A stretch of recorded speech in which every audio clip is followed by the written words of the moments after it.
Hello বন্ধুরা, আবার হাজির হলাম নতুন একটা ভিডিওর সাথে। তো আজকে আমি বানিয়েছি ভাপা চিকেন। ভাপা চিকেনে কি কি মশলা দিয়েছি সব এখানে লিখে দিয়েছি,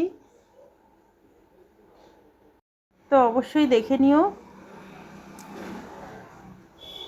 তো এত কিছু বলবো না, দেখি আমি সব কিছু লিখে দিয়েছি কি কি মশলা দিয়েছি। তো প্রথমে আমি চিকেনটাকে ম্যারিনেট করে 3 থেকে 4 ঘন্টা আমি রেখে দিয়েছি। তো ভাপা চিকেনে অনেকক্ষণ ধরে ম্যারিনেট করে রেখে দিতে হয়, সেটা সবাই জানো, কিন্তু আমিও তাই করেছি। 4 ঘন্টা রেখে দিয়েছি ম্যারিনেট করে, দেখতেই পাচ্ছ।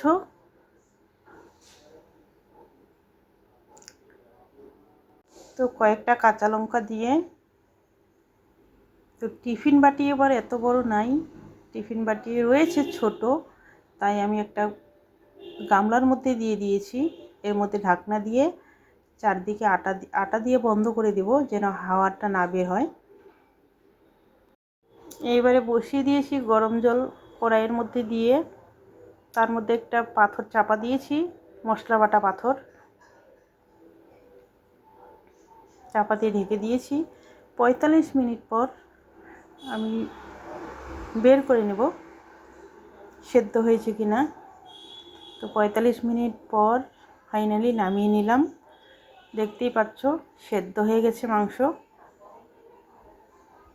তো বন্ধুরা, চিকেনের কালারটা এত সুন্দর এসছে, যেই বাটির মধ্যে আমি করে নিয়েছি ভাপাটা, সেই বাটি থেকে আমি একটা অন্য বাটিতে, স্টিলের বাটিতে ঢেলে নিয়েছি।